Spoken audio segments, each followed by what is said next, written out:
Hello folks, and welcome to the Vertigo Tea Party, and let's try Fallen Enchantress Legendary Heroes, or Legendary Heroes if you are of the British persuasion. Now before we hop in, I want to show some quick things here. Again, I know you like to jump right into the action, but I want to show a little bit about the new game options that we have here.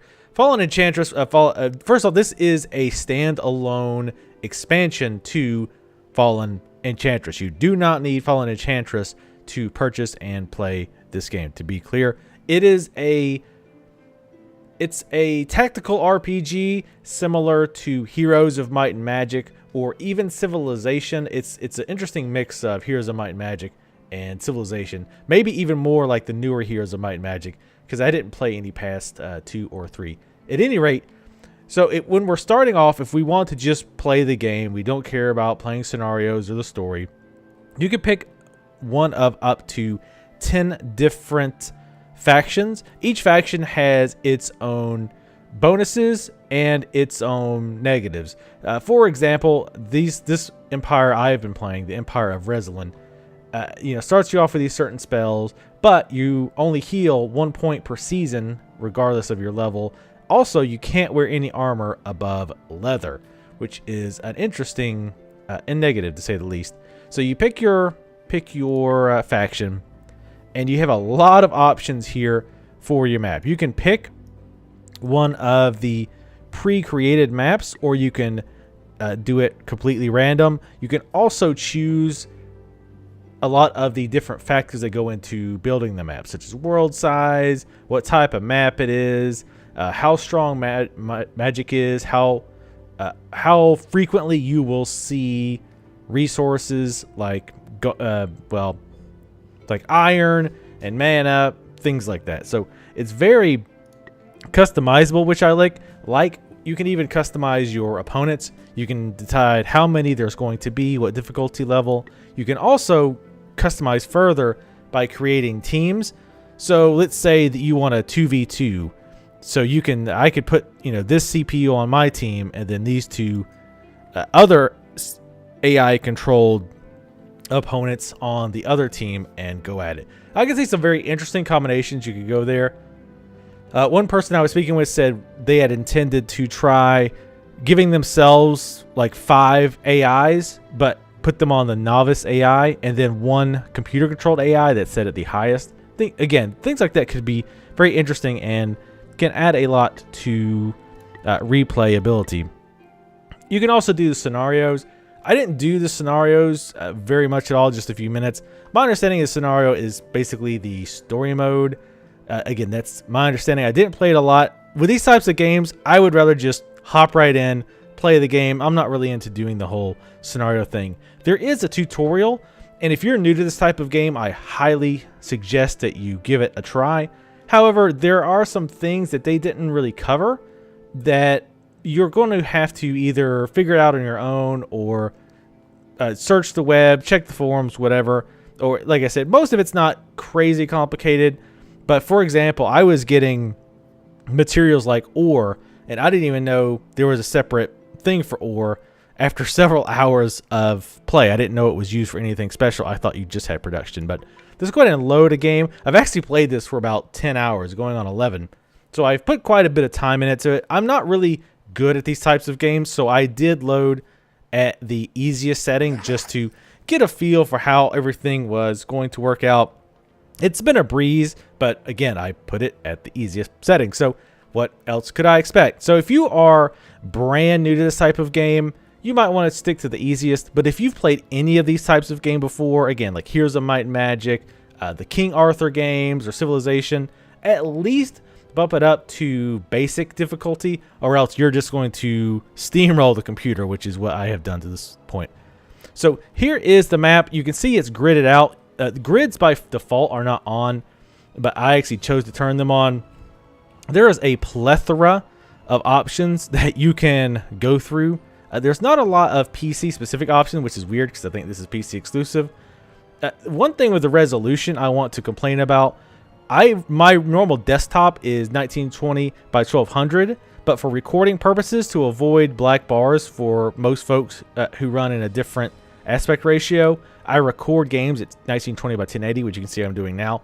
The problem is, and you can't see this, but the game is run in such a way that because it's smaller than my desktop, I can actually see the bottom of my home screen. Like I can see the background, I can see the web browser. It's like it's running in a windowed borderless mode, if you're familiar with that. The problem with that one is it's a little distracting. Most games, when I do this, when I change it to 920 by 1080, it'll just change the resolution for the main desktop, and then the game takes it the full screen. Another big problem I have is it's not trapping the mouse cursor. I don't know if they fixed this since release. The game just came out yesterday, I believe. And I have not updated to the retail version, I don't think. But it doesn't hold the mouse. So as you can see, I move my mouse up. I have my second monitor above my first monitor, which I know doesn't make sense, but just believe me. So it's actually going to my second monitor when I do this. And when I do this to the right, it's actually bringing up my taskbar.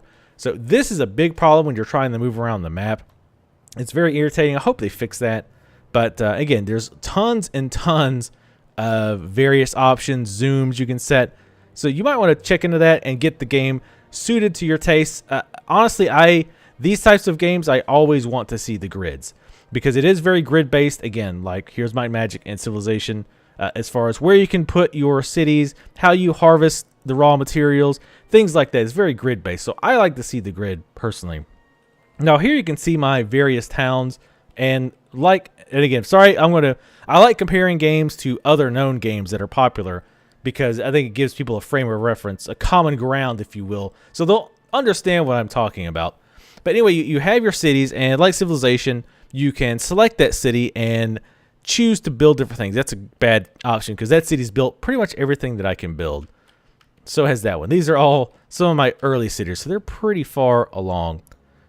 Here we go. Wow, now that one's even pretty far. I've actually stopped building cities for the most part. I'm doing pretty well as far as that goes.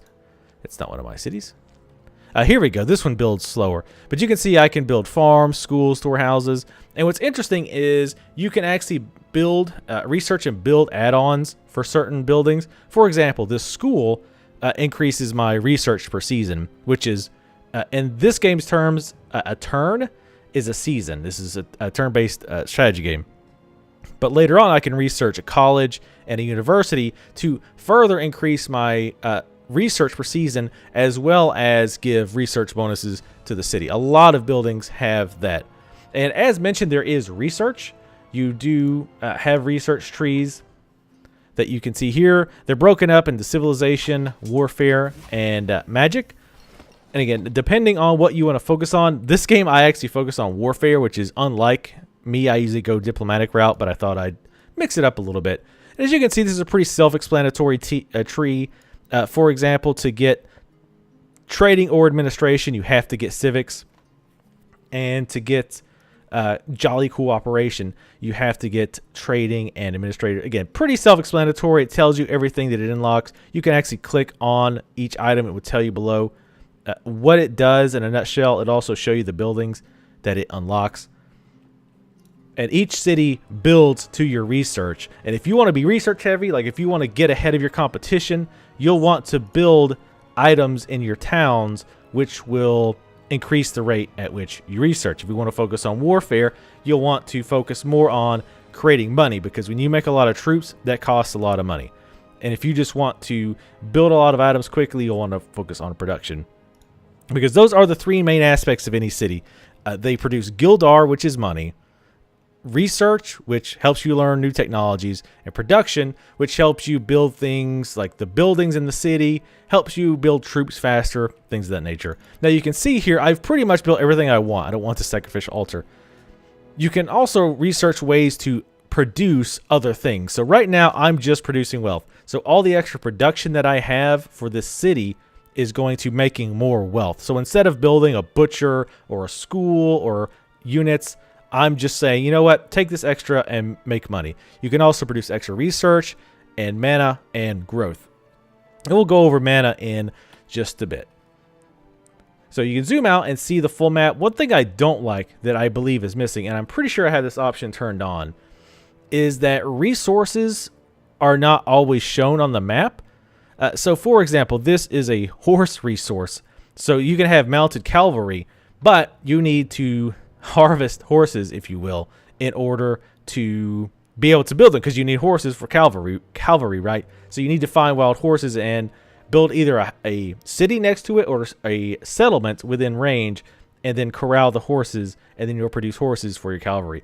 But if I zoom out, you can't really see the horses. It's not like a clean icon. Like this is a clear icon. This is obvious where troops are. This is an enemy. There's icons for quests, but there's not one for horses. And again, I keep comparing it to this, but if you've played Civilization, you know exactly what I mean, where you can turn on the indicators that show a mine is there. So it's even worse if I move my troops out of range, it just goes black. And the horses are very, very small, so it's pretty difficult to see. Sorry I keep jumping all over the map. Because I can't use mouse scroll, I have to use the cursors, and the cursors causes it to jump quite a bit.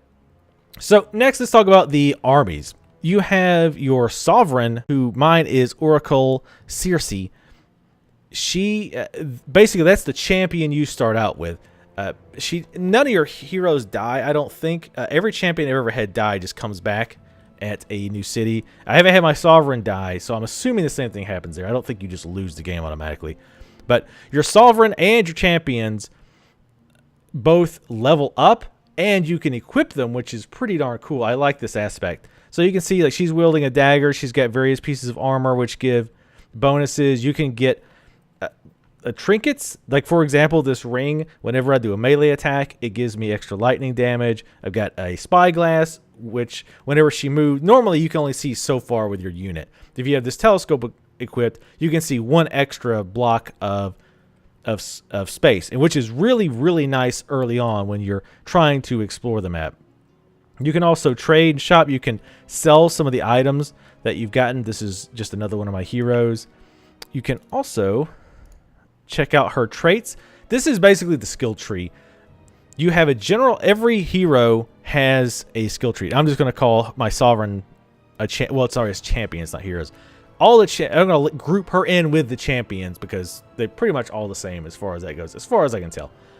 You have a general tree, and then you have a special tree. When you first level up your champion, if they're low level, or you can pick them up, they might already have their sub tree. But you'll have one of certain trees that you can choose. That's your path. So for her, I chose the mage tree. And as you probably guessed, mage tree opens up more spell type abilities, increasing how much damage I do with spells, or opening up new spells that I can cast against my enemies or buffing myself. There's also assassin trees, which are more about dealing high amounts of damage and ignoring armor.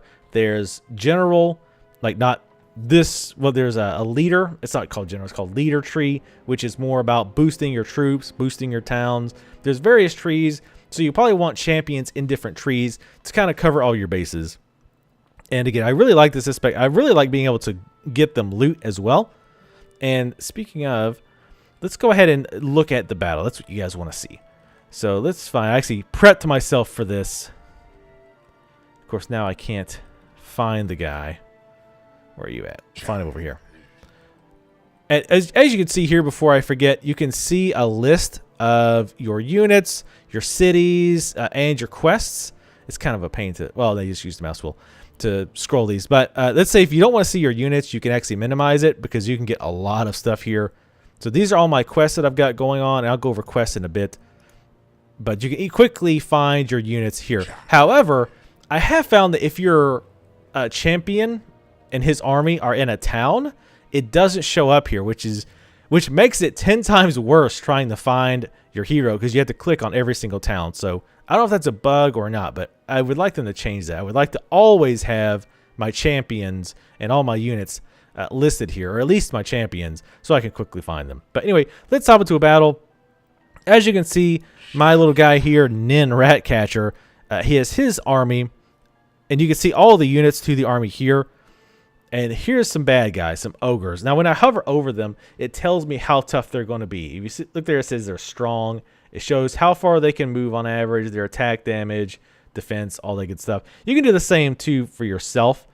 So you can see I'm deadly, and they're just strong. So I could probably take them pretty easy. But given that this is the easy difficulty setting, I could probably take them even if they were 1 level higher. So before you get into a fight, you see kind of a summary.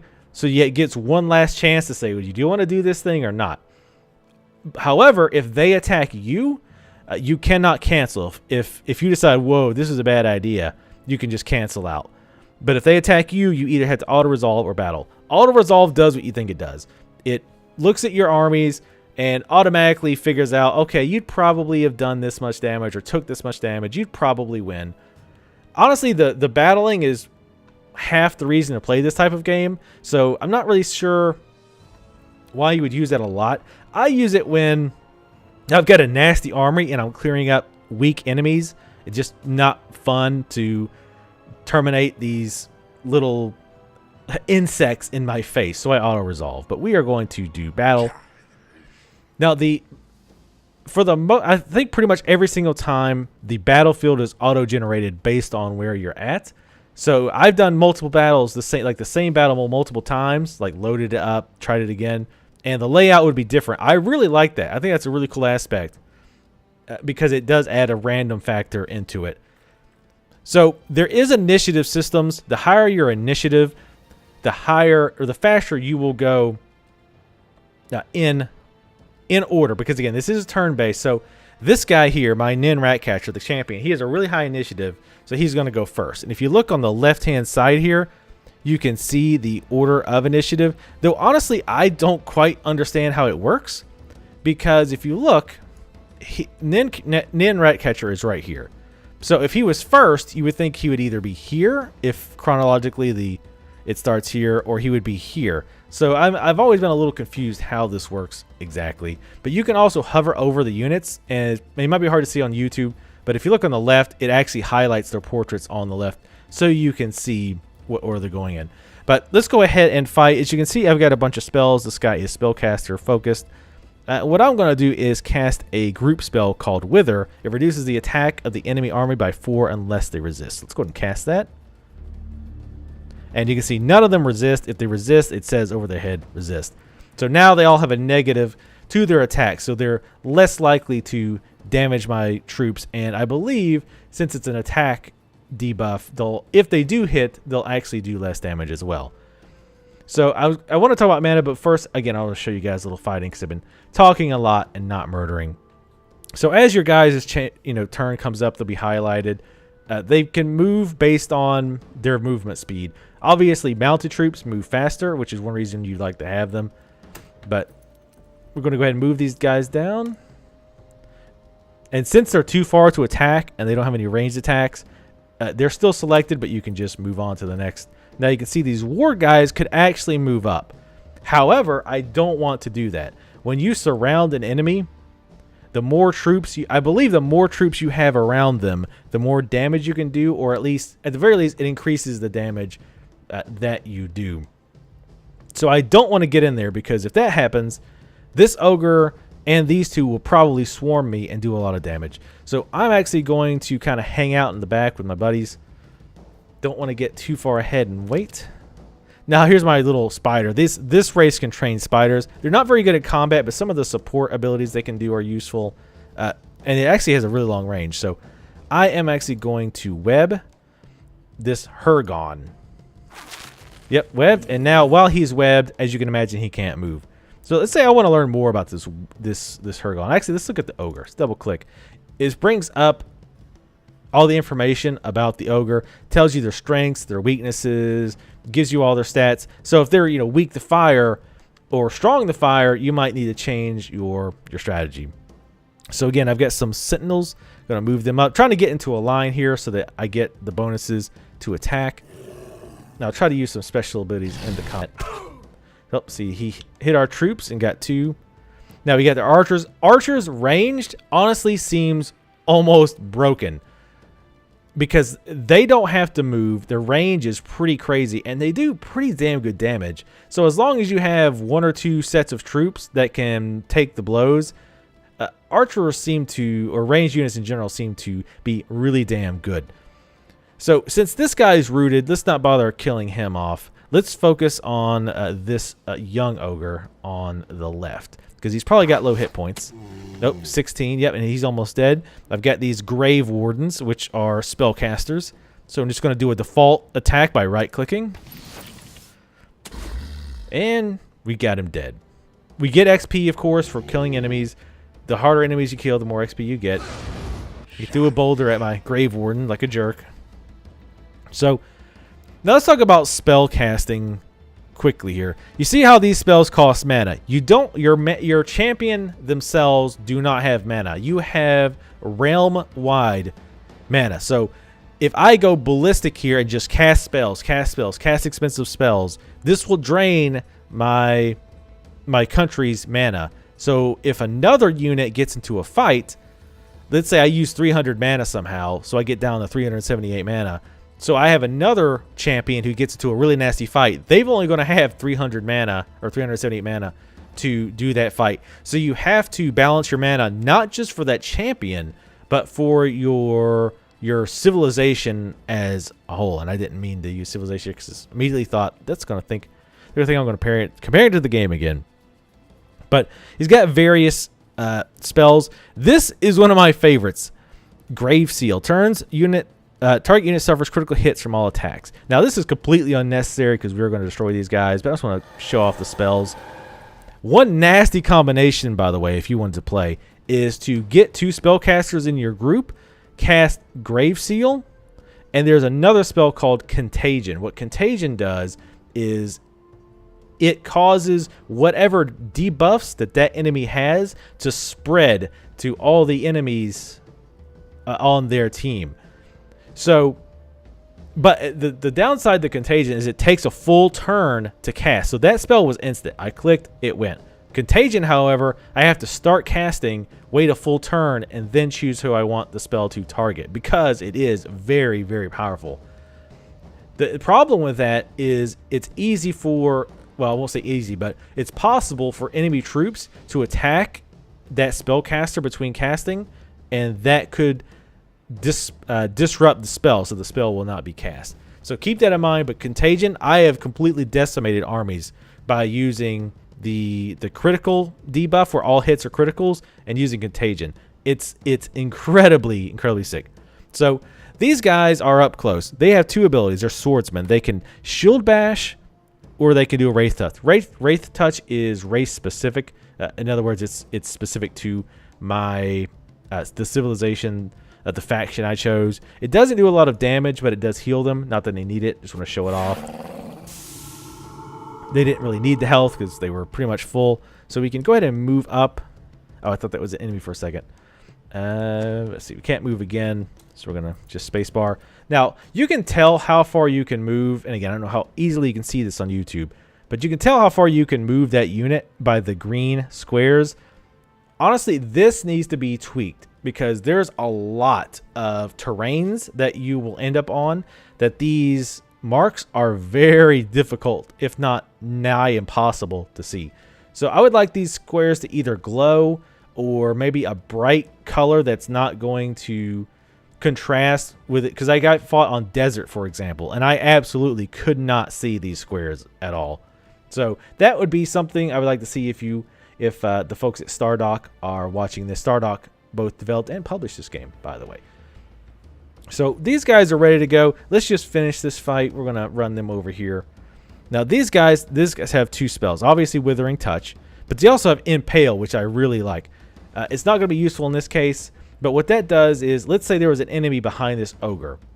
Anybody with spears, which these guys have, can impale. So whatever enemy was behind here, if I used Impale, it would do damage to them and them.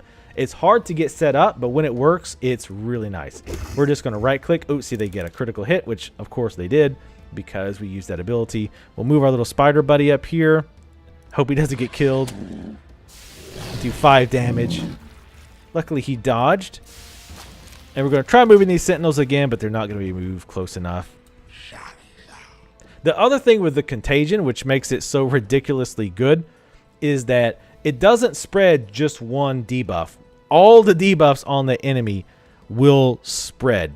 So yeah, it's absolutely nasty. So like if this web, if I cast Contagion on this enemy, but I would take a full turn, keep in mind, all enemies would be webbed and whatever debuffs are on them. Okay, so if you can imagine the insane things you can do with Contagion. There I just casted a Shadow Bolt. Didn't do that much damage, but it also lowers their resists, which is pretty damn nice. So we're going to use the archers, probably finish him off. Yep, there we go. You do get a victory screen, which gives you the details. Both your heroes, I'm sorry, your champions, and your units get levels. And there's not really any spells that unlock for your typical unit. As far as I know, they just get more hit points, more defense, and probably more attack. So you might have noticed Nin actually leveled up. So when you click done, it's going to kick us to the level up thing, which I actually planned because I wanted to show you guys how this works. Again, pretty much everyone, all champions at least, have the general tree. It's all the same. You have some basic spells. You have some basic all-around things. For example, healer, which I really like, +3 to the enemy's health regen per season. You can also get a first aid spell. You can also increase that champion's initiative, things like that. And since this guy is also a mage, he has the mage tree. And we're just going to put one in 25%. Oh, I've already got 25% experience. So we'll just choose Aeromancy just for grins. And there's that. So there also, you can customize your units. So let's just pick this place randomly here. And let's choose train. And let's choose design. So we can design our own troops. So let's say that, for example, you wanted an archer in plate mail, which I actually can't do because of my race, but just follow along with me. It was like, well, I want my archers to have, maces instead, which that'd be a really crappy archer unit. But you can customize the various arms they can wield. Now, keep in mind that you will need the technology to unlock these things. You don't start off with the ability to produce chainmail and things like that. And there's going to be trade-offs. As you can see, for example, this padded vest has a labor cost of 4, but it gives 1 defense.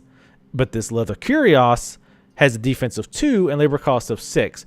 In a nutshell, all that means is that the cuirass is better, but it's going to take longer to create this unit. So archers, in my opinion, don't really need a lot of defense.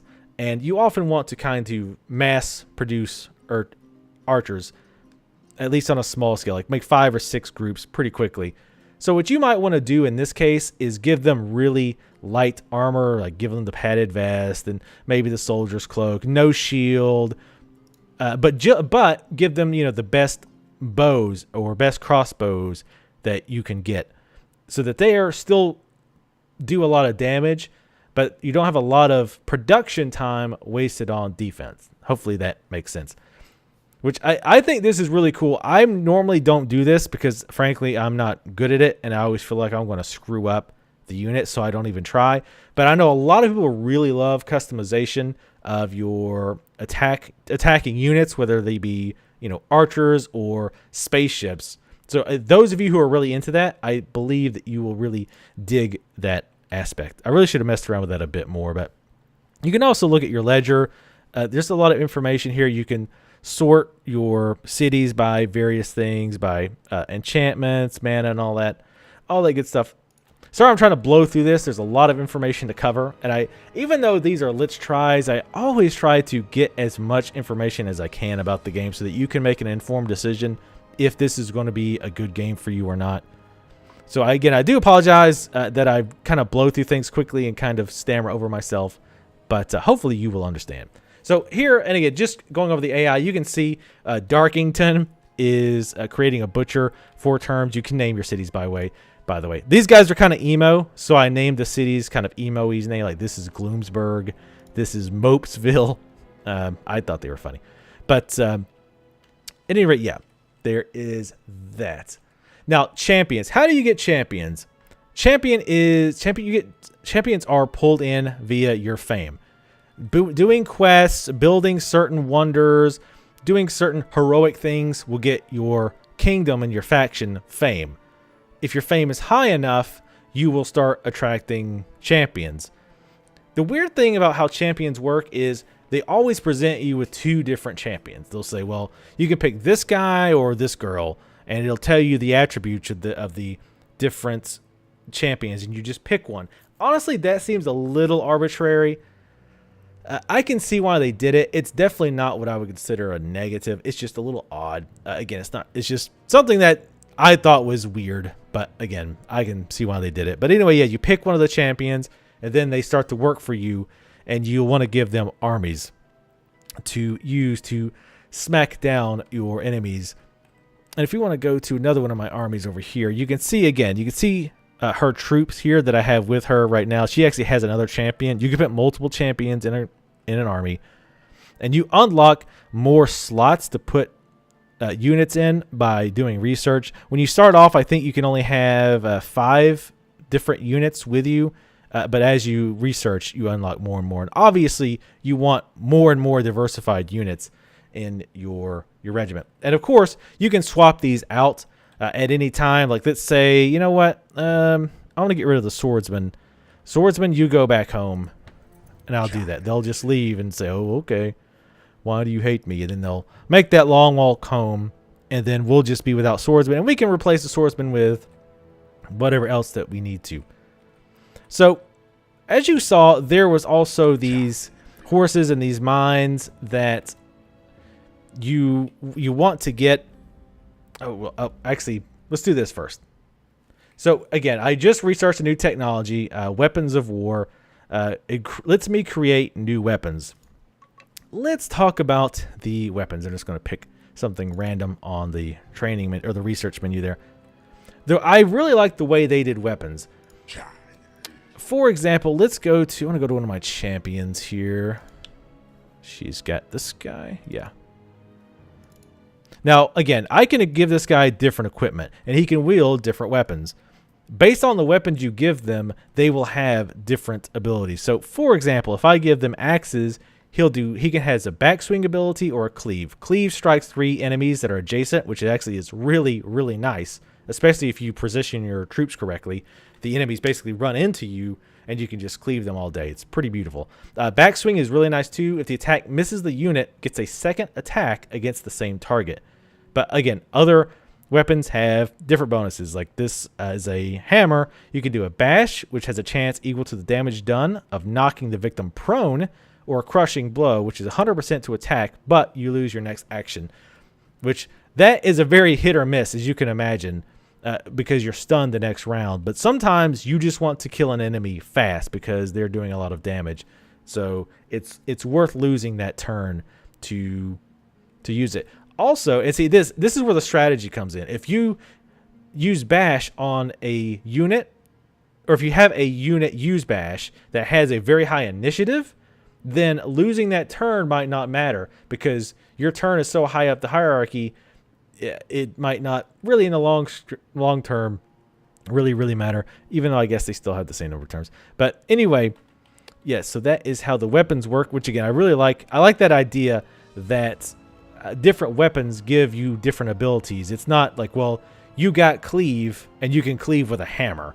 It's based on what you equip that champion or the units with, again, which is really cool. Here is your queue of basically things that are done. So if I have this city build a butcher and the butchery is finished, it'll show up over here so that I can come back here and change it to something else, irrigated farms in this case, and basically it will move on. Also, as you build things, your city actually, sorry about the scrolling here. Let me try to do it this way. There we go. As your city gets bigger, it actually expands graphically, which is pretty neat. It started off with pretty much just this, but as you build more and more, you can see the actual upgrades spread out here. You also spread your influence, I guess, your borders, by building certain things, increasing your city's population, things like that. When you first build a city, the border is pretty small. It's about this range right here where I'm moving the mouse. But as you build and as you grow, it spreads out and out. So you want to keep that in mind when you're building your city. You don't want to build them too close because you don't want them to overlap too much, you know, exactly like I did right here. But early on, it might be worth a sacrifice to get a hold of an important resource. Also, one neat cosmetic only change that I really like is that your borders can affect graphically things in the area. For example, let's look at these trees. These trees are like all black and mopey. But if you look around, like over here where I don't have borders, the trees are nice and green and lush. So basically within the borders of my emo kids, everything is all black as 1,000 midnights. Black is the inside of my heart. So I think it's a really neat, again, purely cosmetic, yet very cool effect. Now you'll notice here that there are icons. Like you see this golden scroll. That indicates there's a quest. So you can actually run a champion over any of those and you'll get a quest. Usually the quests relate to go over here and kill these enemies and then pick this item up. You'll also see these green chests. These indicate an item that you can pick up. So, which you can usually equip on one of your champions. So it's going to take you, oh god, there's a lot of enemies here. So let's end our turn. Normally turns will often end on their own. Sometimes they don't. I don't quite know what the difference is. Like, oh god, that could be bad. That could be very bad. So again, we construction completed on this temple. We're just gonna put produce wealth. You can also escape out of here and hit tab. Tab will alternate you between anything that still has movement remaining, or it'll take you to any cities that have not producing anything at all, so that you can check that out. We're just going to send you to a random spot. You can also tell them to explore, which will automatically send them out to unexplored areas, just so that you don't have to micromanage telling your units to go to unexplored areas, which is really nice. I love when that happens. So we found a blood curse spell. Spire is unoccupied except for the withered remains of scribes, soldiers, and aristocrats, along with evidence of their depravity. In the highest tower, you find a tome bound in flesh and written in blood. It contains a spell that makes the caster something not quite alive, immortal, as long as there are those that can be sacrificed in his place. Okay. Well, these guys are going to get the F out of here, if at all possible, because there's a lot of nasty-looking creatures there, and that's actually one of my more recently acquired heroes, so I really don't want to get him into a nasty scenario. So here you can see we've got a crystal crag and we've got the horses. So I can't build a city here. You can only build cities on tiles like this, tiles that actually show these numbers. And for reference, the first one at the top left is how much food can be cultivated. The second one is how much production can be created by default. And if they have this mana sign, this blue sign, that is indicator of how much mana is being generated. We'll go over that in just a minute. Again, sorry, I'm trying to cover everything in a very, very short amount of time. So I can't build a city here because the tile is not allocated for it. However, what we can do is build an outpost. And an outpost is, as you can imagine, an outpost of your colony, and it will spread your borders here. And what I can do now that I have access to the horses, I can say, I want you to build a stable. And we want this crystal crag too, so we'll build a quarry. Now, how does the building work then? Because somebody has to build that, right? What happens is the closest town will actually build that improvement. So in this case, you can see it's making a line to Claredson. I didn't name that city, by the way. And it's just stables too. So it's going to take two seasons to create the stables. And then once that's done, it's going to automatically build the quarry. We can also upgrade the outpost. And you can see you can upgrade it in various ways.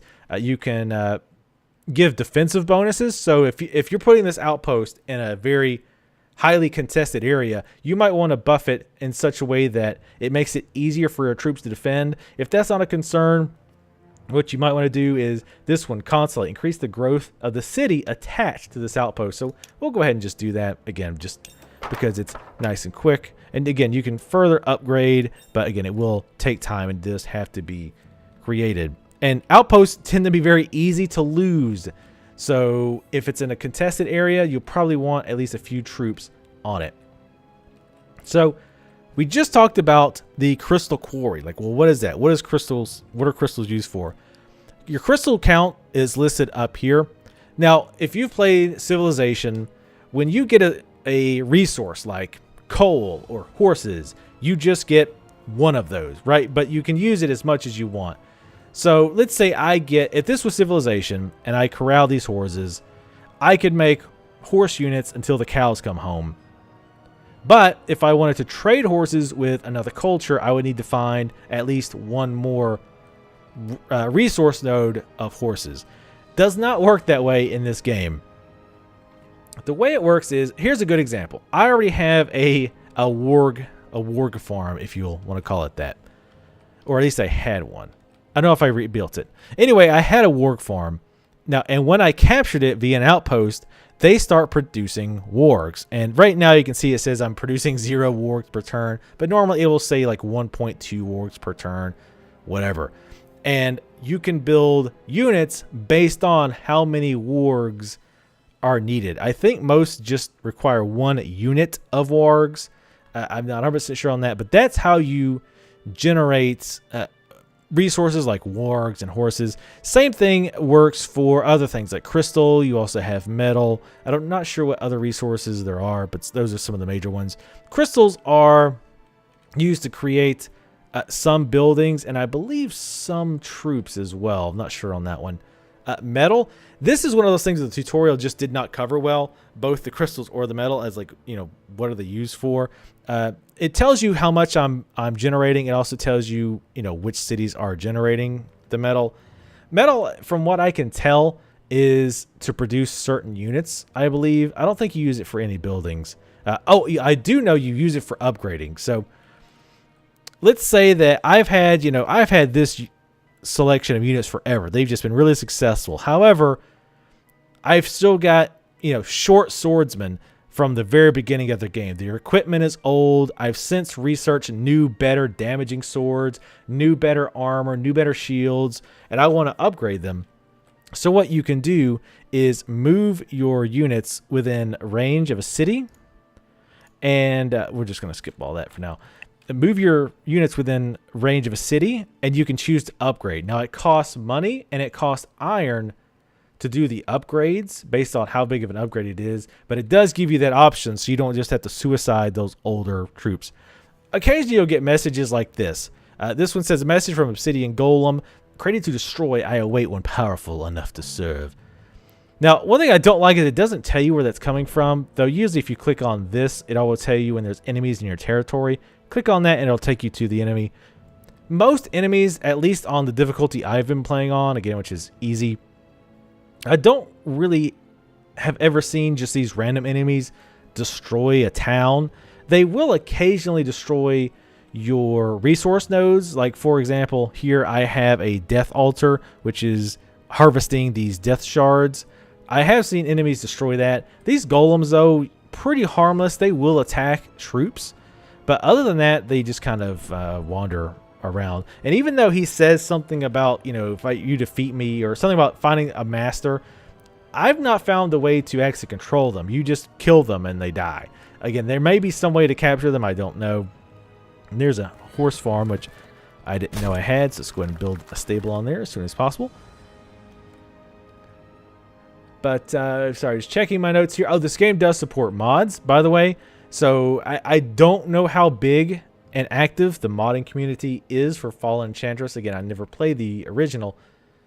But if you want to, if you're interested in making the mods, or if you are interested in seeing what other people make, you might want to check the Steam forums and the official forums to see what kind of mods are going to be available. I don't know if mods made for the original game would work for this one. They might have to be retooled. I'd imagine that they would be. But again, if mods are your bag, definitely check out the Steam forums. Definitely check out the official Stardock forums. Let's see what else. I think we've just about covered everything. Oh, there's also these elemental type shards. It's not just elemental. You can get death shards and whatnot as well. These are pretty interesting in that whenever you I guess, build your harvesting unit on it, just like with the wargs, just like with the mines. It helps, I believe it helps your mana regeneration, but it also helps particular spells. So, for example, let's say I have a fireball, just as an example.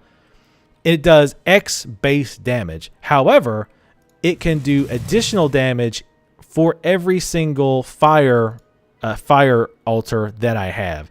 So let's say by default it only does 10 damage, but it does 10 extra damage for every fire altar I have. So if I have five fire altars, it'll do additional 50 damage or 60 damage total. So based on what spells you like the most, you might want to prioritize grabbing certain shards over others. So maybe if I'm focusing on a lot of fire magic, maybe my greatest caster focuses on fire, I want to focus on getting the lands that had the fire shards over, say, the water or the life shards or the death shards. You can also build achievements. They're called wonders. Sorry, I got it backwards. You can build achievements which are like wonders in Civilization, and that only one civilization can ever build it. So the first one who builds it, that's it. Nobody else can ever build that wonder again. And it tends to give little better benefit than your typical building. It also takes a lot longer. It will also give you additional fame for using it. There's a lot of information up here as well. This game is pretty darn good overall about information feedback. For example, when I hover over a treasury or my money, it'll tell me how much I have in a treasury, how much I'm getting per season, what is my income, what is my outgoing. It shows my research, crystals, all that. I really love feedback like that. I like being able to, at a glance, quickly see information why am I losing money? What's costing me money? Where am I getting my wargs from? Whatever. You can do the same thing with your cities. You click details. It will show you all the various buildings that you have. It'll show you any kind of upkeep that they have. Most buildings I found, though, don't have any upkeep, which is pretty nice. Excuse me. Oh, geez. Make sure we're getting everything here. Oh, spells. Again, sorry I'm kind of overwhelming you here, but there's a lot to go over in this game. There are strategic spells and there's tactical spells. And I hope I say this right. Strategic spells... Hold on. Strategic spells are castable only out of combat. So I can cast various strategic spells now. And a lot of these are either boons to your own city or they're negatives to the cities of your enemies. So, for example, let's look at our city spells. This shows us curses, which obviously we don't want to curse our own city. But let's say we wanted to curse somebody else's city. Increases unrest in the target city by 30%. Unrest, this is an important thing to go over. I'm glad I saw that. Unrest is what you would think it is. It's the citizens basically, maybe not rioting, but they're not really contributing. They're mad at the government, etc. Starting off, unrest can be a big pain in the ass. Because it starts, even at the beginning, unrest can be kind of high, like 15, 20, 30%. And you're not really going to run into a case of the city being overthrown, but the higher your unrest, the less you produce. It really, really hinders how quickly you can produce things. And early on, at least the way I was researching, I wasn't finding a lot of ways to reduce the unrest. So my opinion, at least initially, is that unrest is just too high from the beginning. I think maybe that should be adjusted. You do get unrest penalties having more and more cities. So if you build a ton of cities, you do get, it's harder and harder to keep unrest low. But again, even at low city numbers, your unrest is pretty darn high. But as the game progresses, it's much, much easier to get it under control. And I think that's a little unbalanced. I think it should be harder later to get it under control because you have so many more cities, you're fighting more wars, etc. Instead of at the beginning when you're already struggling to get started, you're also having to fight the unrest. Even if your tax rate is at 0, I've actually seen them complain about taxes when my tax rate was nothing. So I don't quite know how that works. You can control your tax rate here. There's various stages. You can set it at none, which usually you should try to stay at none if possible. However, if you're going to carry out a lot of wars, you're probably going to need to set it at least low. You can set it normal, high, brutal, and oppressive, which I can only imagine the horrendous unrest at impressive. But I like to keep it at low because, again, I like to have a lot of troops, and troops cost money. If you're lower on the troop count, if you're going for more diplomatic route, probably can keep it at nothing, at least on the easier difficulties. There are random events. For example, here recently I had elemental invasion. You'll see these little fires burning. It was basically fire came from the sky and a bunch of fire elementals started running amok. So I had to go back and kind of clear all those guys out. I like that. It spices it up a bit because, you know, as it stands now, once you clear out all the monsters and enemy civilizations in an area, normally it's like, well, I don't ever have to worry about having troops back here. But now you've got these elementals running around. It's like, well, damn, now I need to run my troops all the way back. So it keeps you on your toes. I do like that aspect. But going back real quickly to the strategic spells, you can also bless your city with various things. For example, Aura of Might, all units trained in a city are +1 defensive per essence in the city, reduce unrest in the target city by 30%, etc. Now, the only reason or the only way you can cast these blessings is if your city is built on an area that has essence. If you remember before, that little blue question mark squiggly, like I'm hovering over now, that's essence. It usually, from what I've seen, it ranges from 0 to 3.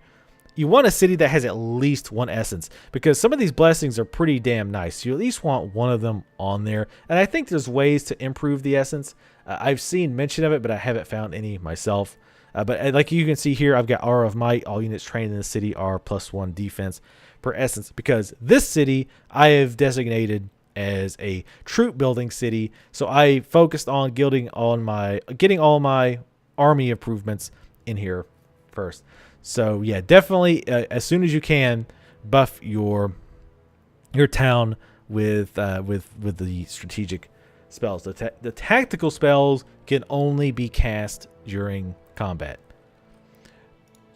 Let's also talk about your city leveling. So not only do your hero or your champions level, your city levels as well. As it gets higher and more people, your city levels.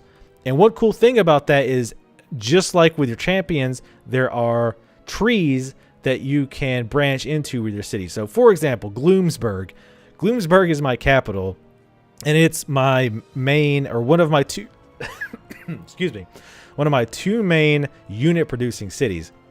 So when I leveled, I chose one of the 3 options, the one that was more focused on creating army units. There's also options for making the city more focused on production. There's one for focusing on production of, population and money, things like that. So I chose the war option, and then later on, when the city leveled again, there was an even further specialization I could choose as far as, making it. I had several choices to make it better in regards to making better armed units. So that's a really interesting aspect as well. I don't think I've ever seen that in any game like this that I've played. Not that I play these a lot, because like I said, generally I really enjoy these type, but I'm also very bad at them, so I'm less inclined to play them. All right, I think we are finally coming to a close here. Again, I hope this was tolerable for you guys. Again, in these first impressions, let's play, whatever you want to, or not let's play, let's try videos, I always feel pressured to squeeze all the information in because, again, I want you guys making an informed decision. Even though this isn't a review, I still want you guys to feel like you can watch this and know how the game works and, make a decision. I do want to talk about some negatives, though, very quickly. Again, in case, 1, to warn you guys, and 2, in case the developers are watching, maybe some ideas to fix. For one thing I really hate is that once you're in combat, you can't escape. So sometimes I know the battle is going to go to hell. I'm going to lose this battle. But if you hit escape, nothing happens. Like if you hit escape now, it goes to the menu. If you're in battle, this doesn't work. What you have to do is auto-resolve the battle, close out of all the battle screens, then you can go to the menu and reload. Not a big deal, but it's just frustrating. When I'm already frustrated that I know I'm going to lose, it makes it worse when I'm like, I've got to auto-resolve this, escape. So I would like that to be added back in. Just maybe gray out the save option, right? Because they probably don't want you saving during a battle, and maybe that's why you can't escape. But I would like to at least be able to load. Another problem, which I mentioned briefly before, was that if your units are inside of a city, they don't show up here. At least I keep losing them that way. So that I would like to see changed. If nothing else, if my heroes or my champion or whatever is in a city, put an icon that's obvious so that I can quickly look over my cities like this and go, oh, here's that guy. I forgot I put him here. Something like that would be very, very nice. Let's see. Oh, the mouse. The mouse is the big one. Not trapping the mouse is one of my pet peeves, is when a game is bad about losing the mouse and letting you click on other screens. Hopefully, again, that's a bug, and hopefully that gets changed soon. If it's not already changed, because I believe I still have a preview copy. Lastly, it lacks a windowed mode. I'm not really big on windowed mode. What I do like is windowed borderless, so that it raises to the entire size of your screen. However, there's no like standard Windows menu bar on the top. However, it's really quick to Alt-Tab out. I really like that. There's not an option here that I saw like that. Alt-Enter didn't appear to work either, I don't believe. But anyway, that is my preview of Fallen Enchantress Legendary Heroes. Hope you guys have enjoyed. Overall, what did I think of this game? I really liked it. If you like this type of game, I strongly suggest checking it out. They don't have a demo, not yet, I don't believe. So if this video wasn't enough for you, you may want to check it out. Maybe watch a few other videos. I believe right now the game is... Hold on, let me check this because I want to give you guys bad information.